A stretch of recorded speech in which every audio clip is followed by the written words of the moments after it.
Hey, it's the Brian and Kindra Show. It is the Brian and Kindra Show. I won. I'll be quiet.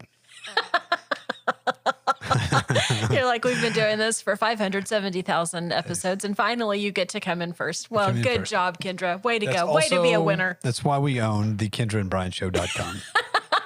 Because she said it too many times, so we had to buy the dang domain name. I'm glad you mentioned. Case. Somebody asked me about that the other day. Why is it still the Brian and Kindra Show? Isn't it supposed to be the Kendra and Brian Show? I said, funny story. It is. Kind of. Okay, so I'm glad that you said that because I don't know if everybody knows, but we have all these fun things that you can listen. You run the show? No, they know. Oh, okay, they know. Yeah, no, that's not what I meant. Most people know that. I haven't learned it yet. Got it. What they don't know is that I really do know that you're the boss, and I really do respect that. And thank you for signing my paychecks. Oh, you're welcome. Okay, things have been so much better since you started that online deposit. All right. I don't know how many times one can go to the bank and they say, your boss has to sign this or it doesn't work. All right. Anyway, I don't know if everybody knows, but you can actually listen to us, in case this isn't enough, more than once. Like you can listen and watch the show. Repeat. I know, repeat. over and over and over. On any podcast platform that you use. So I use the Apple Podcast, but a friend of mine, I think, uses, I don't know really what she uses, but she's got an Android, so she listens to it on something different. Yep. But we also have the brianandkindrashow.com and the KendraandBrianShow.com. I think the problem is that people don't know how to spell Kendra. It's Kindra. Yep. Yesterday, my husband had a little procedure, and he was a little loopy on the drugs, and which was fun, I might just add. But he said, oh, no, I almost spelled your name wrong. I almost spelled it Kindra. And I said, well, babe, that's actually right. All right, so the brianandkindrashow.com with the Kindra. You can listen to us on podcast. You can watch the Facebook Live. That's always on our Facebook as well. But it's on radio. I'm getting there. Sorry, I'm not in control. Got it. If you're listening on 107.3, will you please text me and just radio, just say radio. Let us know that you hear us there because like sometimes I get sad because I think it really is just my mom, your mom, and 10 other people. And it would really help us to know for sure that we have some people that are listening to us on the radio. So 580-216-0090. I almost gave you my daughter's number. That would have been fun, wouldn't awesome. It? All these people that are texting me radio. Oh, that's great. Okay, so anyway, listen to us on all those different things. But this is the Brian and Kindra Show, where we are going to give you some practical tips and valuable insights about real estate in a small market. Yeah. Okay, so another fun story that I read in the NAR magazine. Okay. This realtor was saying that they were showing a property. I think this will make you think of something. Whenever they walked in, the first thing that they saw on their left was like a human-sized lizard statue in a man's overcoat. Okay. And the buyers wouldn't go in. The buyers would not look at it because of that bizarre statue. What did it make you think of? Giraffe? Oh, yeah. We had these awesome sellers that had this totally cool giraffe. Like, Nathan is shaking his head because he did the photographs for us. I was shocked. It is shocking. What? I said, is that real? So real. It's so cool. But I got kind of tickled. A couple of different things. One, I don't think most buyers are so finicky that they can't look at the house because the statue is kind of funky. I think most people know that that's personal property. Right. It is probably a good reminder to our sellers that if you have some kind of out there decorations, you might need to take them down. You have to depersonalize a little bit. It stinks. I know we hate it, but sometimes you have to do those kinds of things. You're not supposed to write things during the show that will get me in trouble. Okay, just don't. Okay. Yeah. All right. So today, you know what we're talking about? We're talking about 10 challenges for homeowners. You're not even on the right page. That's awesome. All right, so last show we talked about how 10 challenges for home buyers, and actually it wasn't even 10 challenges. And we may not end up with 10 challenges today either. I think we had 7. 7. Which is fun. We're going to do 6-ish challenges. We're going to tell you a few challenges that we see for homeowners. Because there's a difference. Like, there's a challenge to get into the home. But then once you're in the home, sometimes you go, Oh man. my gosh, what do I do now? And I'm not talking about Got one of decorating. those. You have a good story. When you purchased your current home, you didn't do a home inspection, and we kind of have laughed about that because you and I actually don't do a lot of home inspections on our personal properties, even though we know we should. We should. We're kind of like specific. Like I knew on my little house, which I love so much, I knew I needed to have the roof checked, and I was right to do that. And I'm so glad that we sent a roofer over. I'm so glad they didn't fall through the roof at that point. Yeah, but the roofer did. Later on, they did, didn't they? Okay. Anyway, all that to say, you didn't do a home inspection, and whenever you moved in, you found some things that ended up costing quite a bit more money than you had anticipated when you were doing. It wasn't really a remodel. You were going to complete some projects. Yep. And you ended up having to redo some projects in order to do your projects. Yep. So the guy wired the house himself. It was incorrect. So we spent $9,000 pulling every plug-in out of the house and verifying that it was wired correctly. Labeling every plug because the wiring wasn't done like a normal person would think it should be done. So they just linked plugs to different plugs, maybe not in the same room. So you shut a breaker off thinking, oh, I shut all the electricity off in this bedroom. And it actually shows the power off next door. It's weird. It's fun. It's kind of fun. So in my house, if you work on electrical in my house, you just shut it all off. Right. Because there is no telling what's tied to Right. what. And so so there's that. We spent a ton of money there, which again, now an inspector They may not have noticed that. noticed all that, but Right. they would have noticed, hey, this isn't quite right. I would have had an electrician come in and he would have Right. been like, oh. But basically our kitchen, we kept throwing breakers in our GFIs and breakers in our kitchen. And I thought, well, this is weird.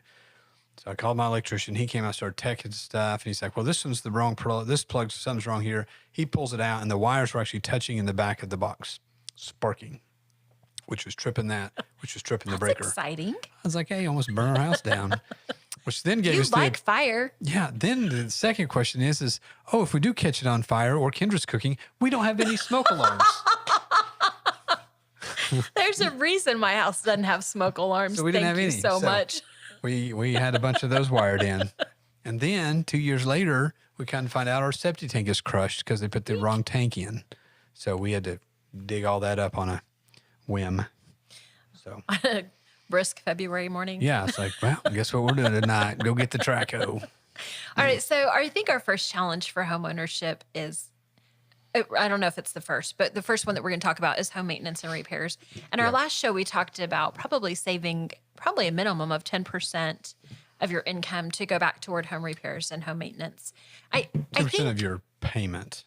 10% of your payments. Yeah, I said it wrong. My bad. No, but yeah. Yeah.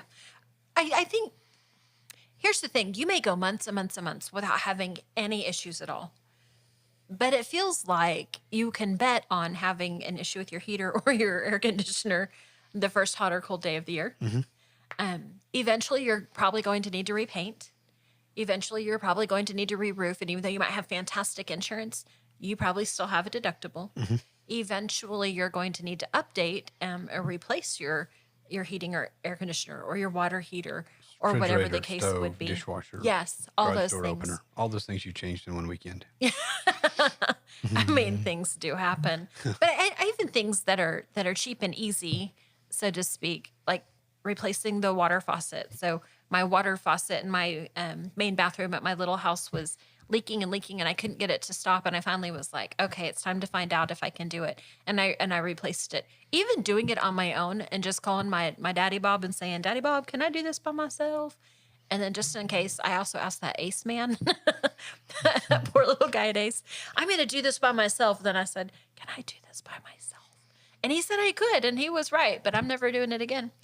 But even that costs money. I mean, it's hard to find a cheap faucet that also fit the desires I had for the decor of my house, right? Right. So, and I think I'm pretty simple. I And mean, part I of didn't that's even get like the small-town coolest Woodward. one. We have a great selection. We have Aces and we absolutely. have Star and we have Lock Supply and we have Tri-State Trust, all of these places, but they're still not a big, huge selection. No, but I think if I were to have gone to Lowe's and asked one of those guys Yeah. if I could do it myself, he probably wouldn't have said, of course you can, and then winked and said, but if not, come back and I'll help you. Yes. So I think that's the beauty of our small town. So be prepared and just know that there are going to be there's going to be a time that you're going to have something happen that is unexpected. So start saving immediately for those repairs and for those things. But then there's also, this is hard. There's also a challenge of finding a reliable contractor. Right. That can be super duper stressful. So the good ones are generally booked out months and months and months. Yes. And so it's hard to find, it's not hard to find a good contractor. Right. They're there. It's hard to find an available good contractor. Yes. I'm glad you clarified that. Because as I was reading it, I thought, I don't really love this. And the term reliable, I don't mean that people are not reliable and don't do what they say they're going to do. I mean, available is what I'm thinking. You're exactly right. Thank you for correcting me. Man, I can't believe I said that out loud and where it was recorded, but I sure did. So again, but legit, available, that's the thing. That's Yep. the ticket. But maybe you don't even know who to call. Call us back. Call us back. We know. We hear all of the good stories. We all hear all of the horror stories. Yeah. And some of those horror stories are just miscommunication. So Yes, absolutely. we will give you a heads up. Hey, heads up. You might call these people and verify if that contractor is the one you need. Right. We'll have good and bads. So I also want to, I don't know, do I want to say this now or later? I think I'm going to go ahead and say it now. Don't forget that just because we sold you your home, like, don't think we're done. before, after, during, Before, forever. during, and after, that's what we want to do. We're here. So we have customers that we tease that, man, I love whenever we get to look at houses with them. We sold a few homes for them. And each time they say, that's it, we're never moving. And I'm like, I'll see you in a couple of years. Sure enough. And I love them so much. And that's one of my favorite things is at this point, they know. They just message us both and say, who do I use for this? Who do I use for this? Who do you know for this? And we can share a couple of contacts and say, we've had great success with this person and this person. We want to do that. We want to help you. And if you're new to town, I want to tell you who I use for my hair. Don't judge her by today. But I mean, you know what I mean? Like, we want to be that resource for you. So call us, text us anytime and let us tell you who we know that does things that you need. All right, financial responsibility. Talk about, it kind of goes in the same thing. Same thing about saving money and maintenance. And It is, but it's different too. I want to make sure that buyers remember once you own your home, things are still going to change. So your mortgage payment, even if you have a non-adjustable rate for your interest, your payment can still change. Your taxes might increase and your insurance is probably going to increase. it's going up. And you're going to have to be prepared for that. So last year I totally missed it. I thought that it had all worked out on my mortgage.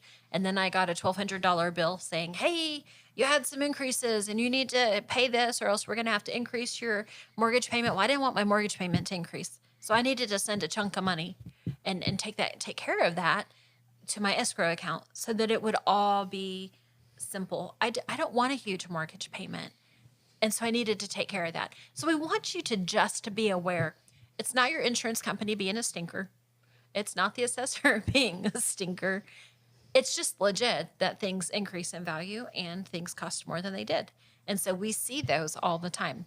Taxes. I want to talk about taxes. Okay. When you really want to be careful, and this is probably a good question for your agent when you buy your home, if the person who you're purchasing from has owned their home for a really long time, the house might not yet have caught up to the correct assessed value.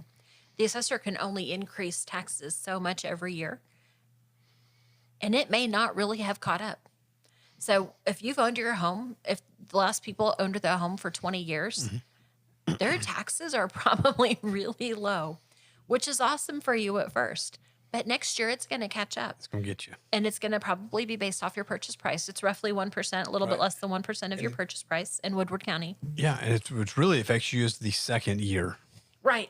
It's not the first year because you'll Right. get to the first year and you're like, oh, this is great. Yeah. But then you go a whole entire year in a deficit because you're not putting enough money into your escrow account. So when they roll around to the December of the following year, so December of 24 now, buy a house this year, December of 24, you'll get a bill. It's not going to pay it. Your escrow accounts aren't going to cover it. So in January, Right. you get the bill for all of the 2024 deficit, and they're going to go ahead and try to take the 2025 deficit at the same time and change up your payment to consider that. So what's the solution? I have the solution. Good. because I was going to make it really complicated. No, don't make it complicated. Here's the solution. Open your mail. Like, okay, I'm talking to me. I really hate the mail. Open the mail. The assessor sends us every year an assessed value. And every year it says, we estimate that your taxes are going to be this much at the end of the year. When we get that, we need to be sending that to our mortgage companies and saying, hey, heads up, I need to increase my escrows because it's going to cost this much and I want to get ahead of it. Yep. Or if that doesn't work, then start saving that extra so that you'll be ready. So at the end of the year, you can deposit that into your escrow account and thus not have that shortage and help your mortgage company to be prepared. Right? Yes. Am I saying this right? Yep. Same with the insurance. I should have been on top of that, and I thought I was. I just completely missed it. I knew that I had changed insurance companies, and I knew that I had a small difference, but I didn't take care of it in a timely fashion. So then I had to pay the whole last year and the beginning of this year. That's what happened to me, and I should have just paid attention because I knew the answers. So make sure that you keep in contact and make sure that you pay attention to what's happening. Then you can avoid some of those horrific bills that come in the mail. Oh, yuck. Yep. It's the 5 hours you spend in the kitchen mastering your famous recipe or spending quality time with your family. Other insurance companies may just see it as a house. It's not just a house, it's your home. Hi, I'm State Farm Agent Kevin Kanzler, and I see your home as the time and memories you put into them. I understand what your things really mean to you, and I'm here to help give them the protection they deserve. My office is located on the corner of 13th and Oklahoma and Woodward. To call me at 580-256-2216 for your home insurance today. OnPoint Land Survey can take care of all your residential, commercial, and industrial survey needs. This family-owned and operated business proudly serves Northwest Oklahoma and Southwest Kansas. These lifelong Northwest Oklahoma residents with over 19 years of experience are ready to serve you with the latest equipment and capable trucks to get your job done. Call OnPoint Land Survey today at 580-256-6757 or at 1918 Main Street in Woodward, Oklahoma, or visit their website at onpointlandsurveyok.com. Professional, trusted, local. All right, what's next? Property value fluctuations, that doesn't really help unless you're selling the home. So I think that's important to talk about. Yes. Because it never fails that when you just find out that you are getting transferred and you have to move and your company is not going to, they're not going to buy you out. That's when you find out, oh my gosh, I'm upside down. That's when you find out. Yep. So that is a challenge of homeownership. So I think this is the one where I'm legit. What's the solution? How do I keep on top of that? How do I know where my house is on the market? I can't just, we talked about this a few weeks ago. I can't just go online and look at RPR or homes.com or Zillow or any of those because they're all different and they may not be realistic. Right. So how do I know? I think if you are, most people don't anticipate a move, but if you're anticipating a move in the next 2 or 3 years, we don't mind giving you a number every year. Just call us. Right. We're pretty quick at it. We can update us. We have a spreadsheet system. We'll just update the spreadsheet, Right. send it back to you. Like, hey, here's where we think your house hits this year. As long as nothing's changed from last year. Or they're like, hey, we added a garage on. Okay, well, we'll modify our numbers. We'll tell you what we think it's worth now. That way you're kind of heads up on that. So I think that's important. We don't mind doing that for you. All right, next up, homeowner association restrictions can be a challenge for homeowners. So here at Woodward, not a big deal. No, it's even almost silly to talk about. Yep. So we've got Shady Creek, Shadow Creek, Wildwood. But here's why I want to talk about it. I think some buyers have a serious anxiety concern. And I know we're talking really more to owners right now. Mm-hmm. But if you're buying and you're panicked about homeowners associations, don't. Mm-hmm. Don't. They're really, not a big deal in Woodward, I don't think. Nope. Like they're not unreasonable in Woodward. They're not. Everybody has to paint your door yellow, which is too bad. But they're not. So I think don't panic about that. If you have concerns, we can get you the restrictions. Yep. You can read those in advance. Know what you're getting into. Once you move in, you should probably, don't forget what those restrictions are. Right. But they're not a huge deal, and most of ours are not even vastly expensive. No. So Ashley and I looked at a condo in Wichita. I thought, man, this thing is cheap. 3-bed, 2-bath, has a 2-car parking spot, not attached to the house, but condo thing. So you park. I thought, this is great. So it was $80,000. I thought, sweet, we can buy this. Our payment will be $600 a month. We're in good shape. the HOA fee was $265 a month, Are you serious? which paid for Say all it the again. $265 a month. So her payment was $600, but the taxes. So the homeownership fee paid taxes, insurance, landscaping, full-time maintenance person that maintained the common grounds. They had to insure the whole entire property roof. So it was just like a percentage of the insurance company. So there was a bunch of fees there now. So we didn't have to buy taxes and insurance into our one piece. Right. Actually, we paid our own taxes, but our own insurance. But then we had to go back and buy content insurance Oh, because it was like a condo. So they only insured Right. the exterior of the structure. So if it flooded inside, I had to pay for that. It was the craziest. So that's why that's the only fear I have about homeowners association is that kind of a deal. sure. So, but on the other hand, she didn't have to take care of nothing. Exactly. Took care of everything. And that's for kind of the beauty, $265 a month. especially when we're comparing against having to be ready for those kinds Yes. of maintenance issues. Yep. So maybe that comes out in the wash. I mean, if you're talking about saving the $75, it comes out in the wash, doesn't it? It was basically, except if the water heater quit, I had to fix it. So Oh, this well. covered everything exterior on the property: roof, windows, maintenance, the pool, the clubhouse, the driveway, all that stuff. Right. So, Everybody complains about pool maintenance, so maybe that's a win-win. oh god, I don't complain about it because I don't do it, but okay, Yeah. real quick, I just want to remind everyone, if you're listening to us on the radio, would you please text me at 580-216-0090? Just text me radio so that we know that you are hanging out with us today. Yep. And don't forget that you can listen or watch our podcast on any podcast platform, I think. And you can watch us on the brianandkindrashow.com and on Facebook. Yes. Yeah. So it'd be really fun to know exactly where you are. You can text me. All right. Next up, mortgage rates and refinancing. The good thing about mortgage rates is once you generally right now, everything's a locked in rate. There are a few we're starting to see 5-year ARMs that are an adjustable rate mortgage because they can get you in a few 1 or 2% cheaper. Sure. So interest rates are running around 7%, 6.75%. So you might be able to get one at 5%, 5.5% on a 5-year ARM. So you can save a little bit of money, but there's no protection there that it doesn't go to 12. We don't think it's going to. But if it went to 12, you're screwed. But it could go down. So I'm not super schooled in adjustable rate mortgages. I've not seen one really. Is that something, or does it just depend on the loan? Generally, can you refinance on an adjustable rate mortgage? You keep saying a 5-year. So at year 3, if I see, oh my gosh, Yes, you can it's a refinance miracle, and anytime. the interest is at 3%, I can refinance and get a solid interest rate. Yes, that's right? what they're for. So there is some beauty in those, Yep. but there is some great risk. Right. So, for example, I own a commercial piece of property. I had the debt on a line of credit, $300,000 at 4.5%, almost 5%. So let's say 5%. So my interest was $15,000 a year. It went to 9%, which now is $27,000 a year. Ouch.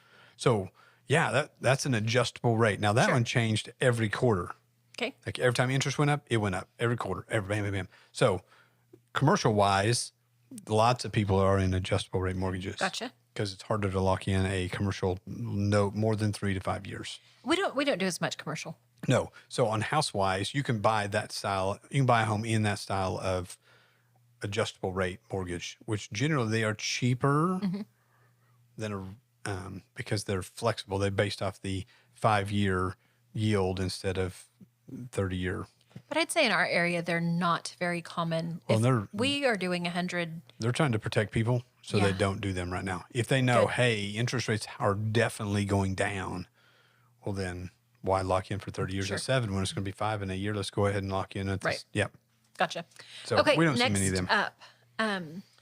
There was something that you said, and I've lost what. Oh, I do want to say this about mortgage rates and refinancing. We do see sometimes on in-house loans specifically that there will be a nice payment, low closing cost, which I love, but then there will be a balloon payment in 5 years, 10 years, whatever. And I think I remember sitting at a closing some years ago. It's been a long time. I didn't know the terms of their mortgage.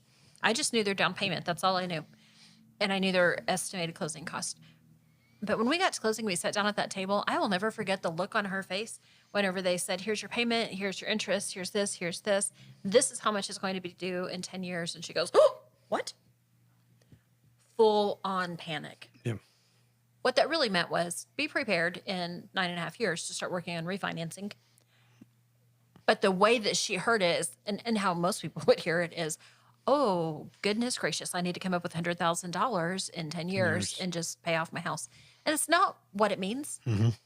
But be prepared and make sure you really understand the terms of your loan. Yep. So if you're getting close to that in your own loan, if you do know that you have a balloon, give us a shout. We'll help you find a lender.